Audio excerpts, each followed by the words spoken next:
साथियों फिर जब दो पार्टी दी गई है, बाकी पार्टियों को दे कहां से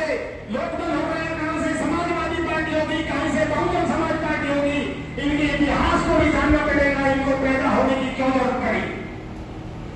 चौधरी चरण सिंह जी कांग्रेस के सदस्य, कांग्रेस के नेता थे, मगर जब उन्होंने इंदिरा गांधी से कहा कि मेरे समाज की अनदेखी हो रही है, किसान की अनदेखी हो रही है, हमारे हक अधिकार नहीं मिले, तो साथियों उन्होंने राजनीतिक दल का निर्माण करके अपने लोगों की आवाज बनाकर भारत की गद्दी पर दिल्ली पर बैठने का काम कर दिया। उन लोगों ने आह्वान किया किसान के नाम पर जाकर को कि हमारा अधिकार नहीं मिल रहा है, हमें किसान के नाम से शोर मचाएंगे और दिल्ली की गद्दी को हासिल करने का काम चौधरी चरण सिंह ने कर दिया। देश की आजादी के बाद साथियों इसी काम को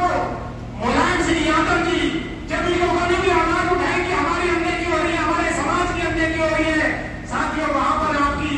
उन समाजों की गंदे की पूर्ति भी हुई। उन लोगों ने भी राजनीतिक पार्टी बनाई, देश प्रदेश के बड़े प्रदेश के मैं कहूं 2-3 प्रदेशों में मुख्यमंत्री और देश के बड़े बड़े रक्षा मंत्री जैसे पदों पर हासिल कर इस देश की शासन और सत्ता व्यवस्था में बैठने का काम कर दिया। आप देख लीजिए बहुजन समाज पार्टी का इतिहास, जो पूरा दलित समाज पूरा कांग्रेस ही था, उन लोगों को जब काशीराम जी ने अपने अधिकारों की बात की, मांगने की बात की कि कांग्रेस से, तो कांग्रेस ने एक चूत तक नहीं रहती उसके कानों पर, उसने कोई भी पड़ी थी कि आपके हक अधिकार तो साथियों इस देश के जब 15 राज्य थे, 15 राज्यों का जैसे ही देश बनता, 15 मुख्यमंत्री ब्राह्मण समाज के बनते इस देश के अंदर, 15 राज्यपाल बनते हैं ब्राह्मण समाज के, 15 राजदूत बनते हैं इस देश में, जितने IAS IPS के राष्ट्रपति जितनी नौकरियां थी, एक ही वर्ग के लोगों को बिठा दिया जाता है। और इस देश के अंदर आजादी से पहले एक कास्ट नाम की जाति होती थी, जो कि क्लास में टॉप हो गई थी, धीरे आते आते उनको जीरो की तरफ पहुंचाने का काम कर दिया। साथियों इस साजिश को समझना पड़ेगा, हम जाति के पक्ष में नहीं है, मगर जाति के नाम पर भारत की राजनीति, भारत देश जातियों का देश है और ये जाति इस देश की सच्चाई, इस बात को भी हमें समझना पड़ेगा। जब बच्चा पेट में पैदा होता है, मां के पेट में कोख में दर्द होता है, जब उसका प्रसव क्रिया होती है, जब उसको अस्पताल ले जाया जाता है, तो सबसे पहले मां का नाम और उसकी जाति लिखी जाती है।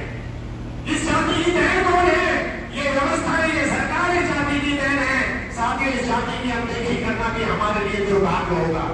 क्योंकि जब जाति ही इस देश की सच्चाई है, इस देश के अंदर टिकटों का बंटवारा जाति के नाम पर होता है, इस देश के अंदर MP MLA का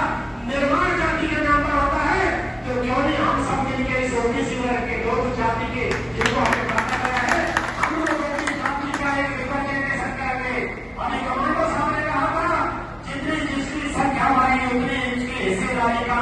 मूल मंत्र लेकर भारतीय भीतर इस देश की राजनीति में अपनी हिस्सेदारी मांगने के लिए आया है। साथियों आज हमारी जरूरत है, मजबूरी है, हमारा शौक नहीं है, ये राजनीतिक लोग